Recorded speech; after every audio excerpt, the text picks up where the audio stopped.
All right, so you want to speak English more fluently, huh?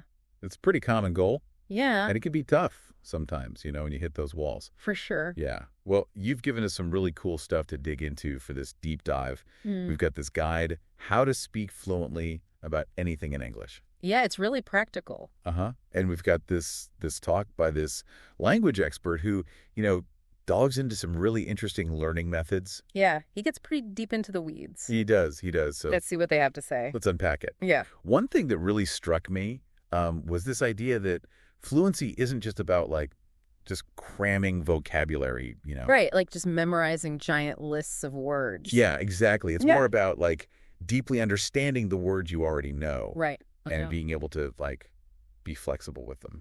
Yeah, the expert in the video, he uses this analogy of a brick Oh, yeah. that really stuck with me. It's a good one. It's like you can use a brick to build a wall, obviously. Of course. Yeah. But it can also be a weapon or a paperweight or even like a tiny bridge for a mouse. He really gets you thinking outside the box with that one. Yeah, like there are way more uses for a brick than you might think. Totally. And I think that's a great way to visualize like how a single word can have so many different applications Yeah. depending on the context. Yeah, it challenges you to play with the language a little bit. Yeah. Not just, see it as these fixed definitions, but to really play around with it Right. and see how it can be used differently in different situations. Well, it made me think about how kids learn language too. Oh, yeah. They don't start with dictionaries. They start by hearing words over and over again in different situations. Yeah. I remember watching the same movie like a million times as a kid, Mm-hmm. and that's natural immersion, right? Yeah, yeah. And the expert actually, he talks about teaching his daughter the word harsh. Okay. And instead of giving her a dictionary definition, Yeah. he really helped her experience it, Yeah, I like that. Like harsh weather, harsh words, harsh texture. Yeah, it's like creating a whole web of meaning around the word Exactly. instead of just one like dry definition. Yeah, exactly. Exactly. And this ties into the guide as well, Okay. because the guide really emphasizes this idea of mastering a smaller set of vocabulary Mm-hmm. and really exploring its potential. Yeah, right. Like you give this example, the phrasal verb bring up, Okay. and they show how it can be used physically, bring something upstairs, Mm-hmm. but then also in a conversation, bring up a topic, Right, right. and even in parenting, bringing up a child. I see a pattern here. Well, what's that? It's all about quality over quantity, right? Yes. Instead of chasing more and more words, Mhm. we should just be getting really comfortable with the ones that we already know Exactly, yeah. and really exploring all their different uses. Absolutely, and that's what leads to that deeper understanding. Okay, now the video gets even more interesting when he starts to compare common language learning approaches. Yeah. So he contrasts what he calls the ESL model, so that's English as a second language, Right. with the EFL model, English as a first language. Hmm. Most people aren't that familiar with the difference between those, right? Yeah, I think it's worth breaking it down a little bit. Yeah, definitely. So ESL usually focuses on memorizing lots of vocabulary and grammar rules, Okay. often for specific situations. Right, like for travel or for work. Yeah, exactly. Whereas the EFL model, Uh-huh. which is how native speakers learn, Yeah. it prioritizes understanding the nuances of the language Mhm. and using it naturally in different contexts. So less textbook, more absorbing it organically. Yeah. He uses this visual Yeah. to show how the ESL approach can be running on a hamster wheel. Ooh, I like that. You might feel like you're making progress. Yeah, I've definitely felt that way before. Yeah. But you're not really getting anywhere Right, right. in terms of true fluency. We're just spinning your wheels. Yeah, exactly. And then he contrasts that with the EFL approach, Mhm. which he shows is a slow and steady climb, Okay. building a strong foundation Mhm. brick by brick. I like it. And, it takes more time and effort up front, Right. but ultimately it leads to that deeper understanding and, Yeah. and fluency. Okay, I'm starting to see how this is all tying together. Yeah. But I want to know, what does that actually look like in practice? Yeah. What are some specific techniques that people can use? Well, he gives this really great example of how he analyzes the phrase "go out on a limb," Oh, yeah. and he doesn't just define it. He he deconstructs it visually. Okay. He like literally draws a tree I love that. with somebody climbing further and further out on a branch. And you instantly get that feeling of risk and vulnerability. It's so much more memorable than just reading a definition. Yeah. It's like you're experiencing the meaning firsthand. Exactly. And then he shows how that understanding allows you to use the phrase both literally, Right. like when you're actually climbing a tree, and figuratively, like when you're taking a risk Right. in, your career or relationship. Yeah. It adds like a depth and humor to your communication. So he's encouraging us to become like language detectives. Yes. Yeah. Like uncovering these hidden meanings behind words and phrases. I love that. Right. Mm-hmm. And the more we explore those, the more fluent and confident we become in using them. I like it. So he wraps up by saying that, fluency in a language is actually fluency in its vocabulary. Another theme. Yes, another theme. Master the building blocks, and you can build anything. But how do we even start mastering a word or phrase in that way? Well, I think the guide actually offers some really, really helpful strategies for that. Okay, give me the good stuff. One thing it really emphasizes is the power of, like, repetition and spaced retrieval. Okay. It's not just about seeing a word once.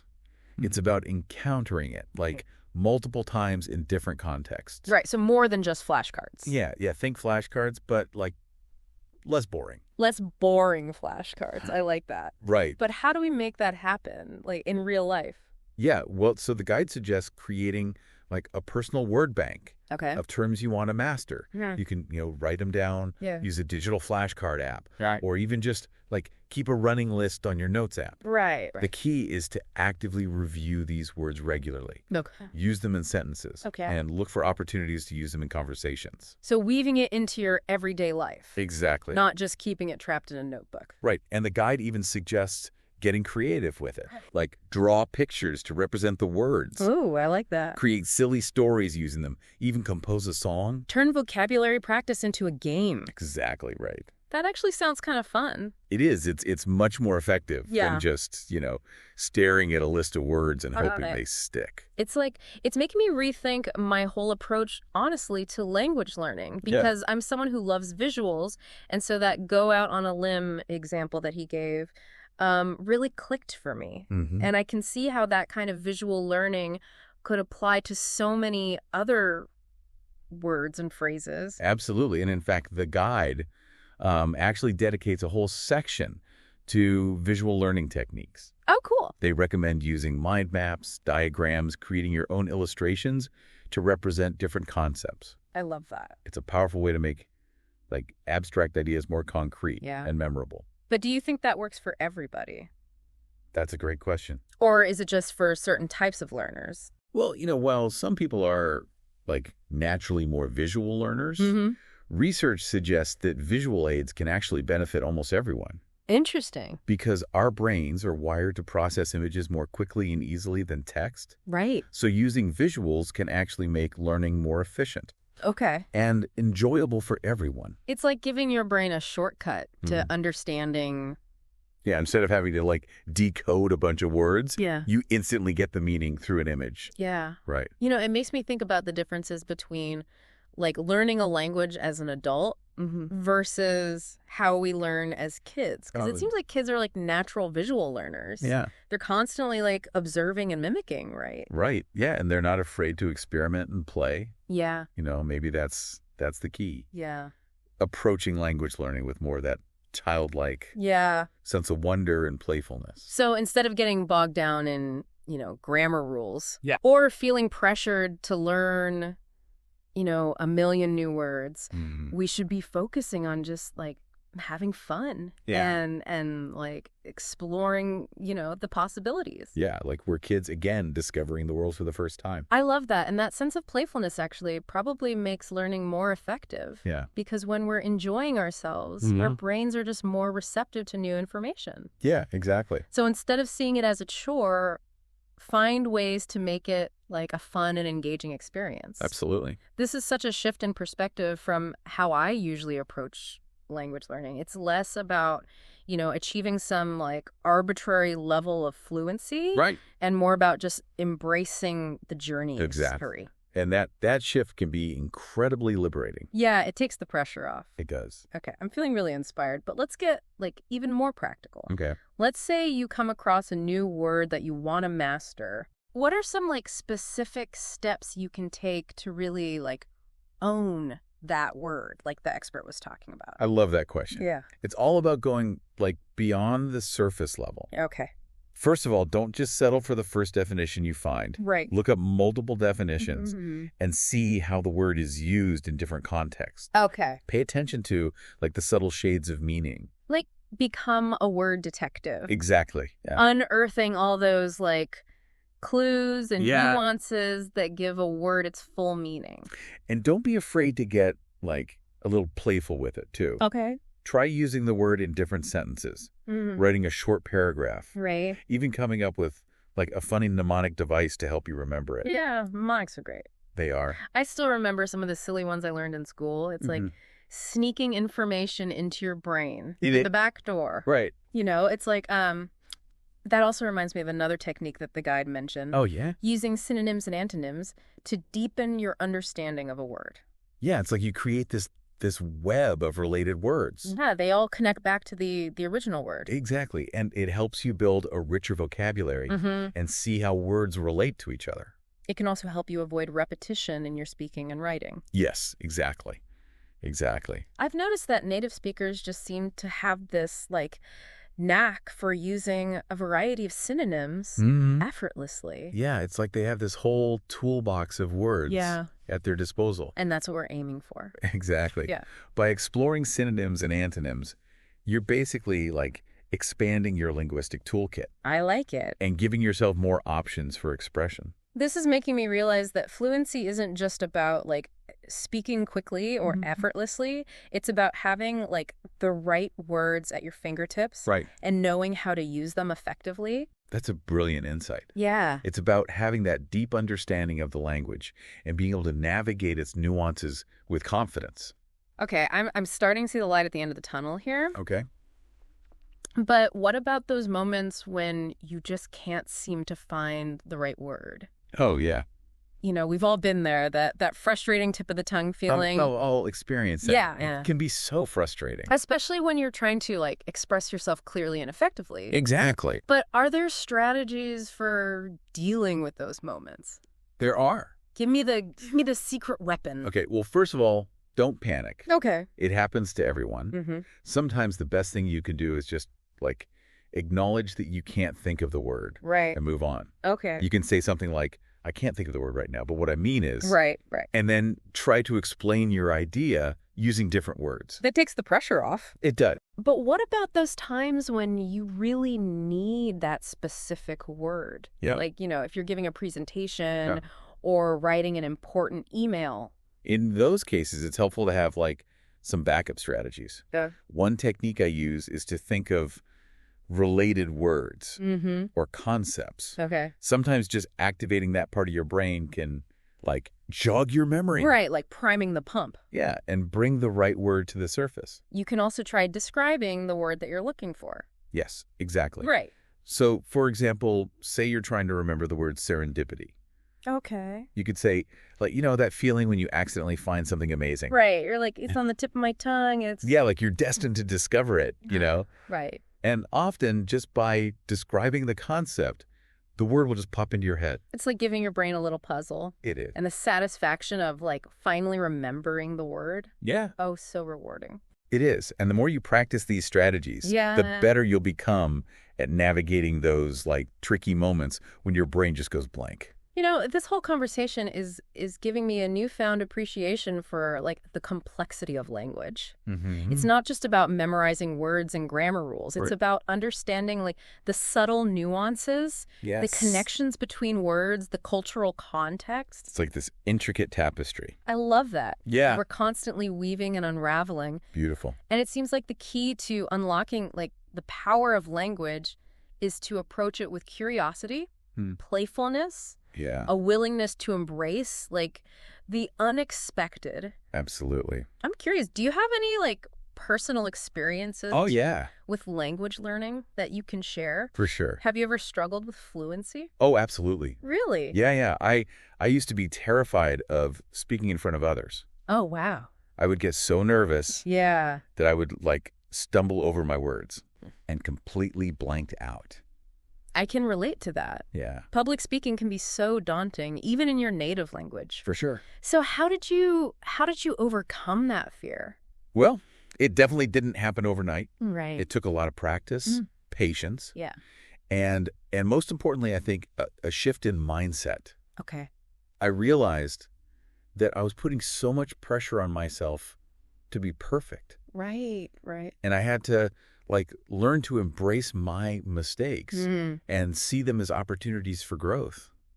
That's a powerful realization. It's Yeah. so easy to get caught up in that pursuit of perfection. It is. Especially when it comes to language learning. Yeah. But maybe the real key is just learning to be comfortable with imperfection. I think you've hit the nail on the head. Yeah. It's about letting go of that need to be perfect and allowing yourself to simply communicate. Right. Even if it's not always grammatically flawless Right. or perfectly articulated. Yeah. So embracing mistakes is actually a crucial part of the learning process. Absolutely, yeah. It's through our mistakes that we learn and grow. Yeah. It's in those moments of like vulnerability that we truly connect with others. I love that perspective. It takes the pressure off. It does. It allows us to approach it with a more relaxed and open mindset. Exactly. And when we're relaxed and open, Yeah. we're more receptive to learning.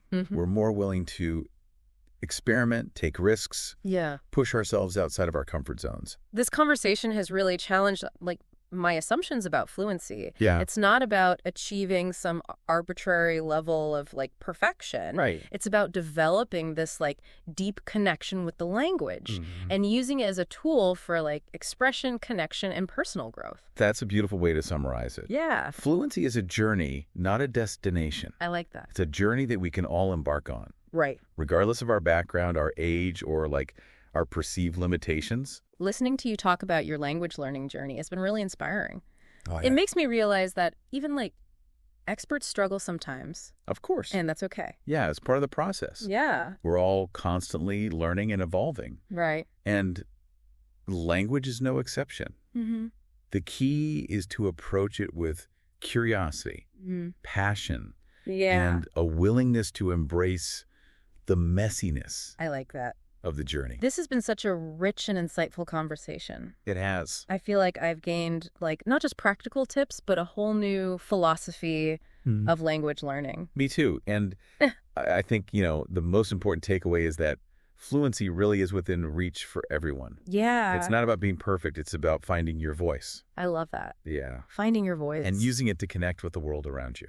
I want to know more about like what are some practical tips for helping people discover and cultivate their voice in a new language? That's a fantastic question. Yeah. And it's one that we can definitely explore further. This is getting really exciting. I Yeah. can't wait to dive deeper into that. Let's do it.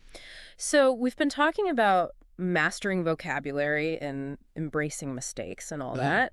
But this idea of finding your voice in a new language, Yeah.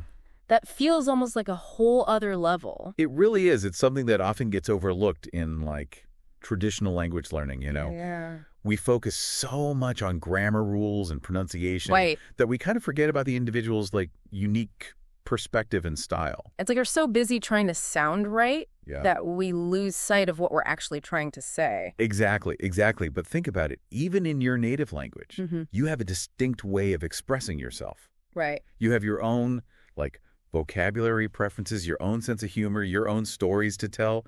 And those elements are what make your communication like unique and engaging. So how do we translate that individuality into a new language? It feels almost like starting from scratch. It is. It's definitely a process of discovery. Yeah. And it starts with like embracing who you are, Right.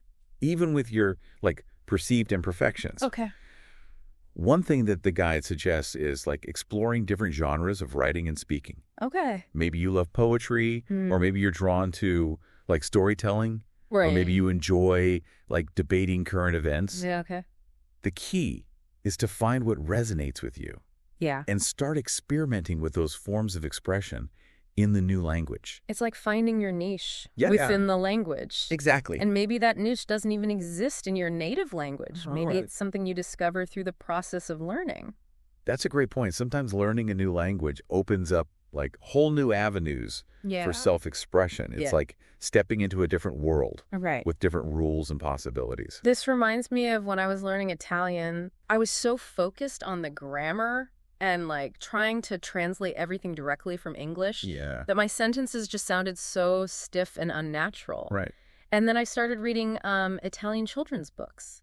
Oh, no. And it completely changed my perspective. Wow. The language was so playful and imaginative. Yeah. It just like freed me up to experiment and have fun with it. That's a perfect example. Yeah. Sometimes we need to like break free from the constraints of traditional learning and find those like unexpected sources of inspiration. So it's not just about mastering the mechanics of the language. Right. It's about like finding your own personal connection to it. Exactly. Something that like sparks joy, makes you want to keep exploring. And that joy is contagious. It is. You know, when you're genuinely passionate about a language, it shows in your communication. Yeah. People are drawn to that authenticity and enthusiasm. You know, we've talked a lot about the EFL approach and how it emphasizes like natural immersion. Right. Do you think there are ways to create that immersive experience? Oh, for sure. Even if you're not, you know, living in a country where the language is spoken? Absolutely. And that's where like creativity comes in. Okay. Surround yourself with the language as much as possible.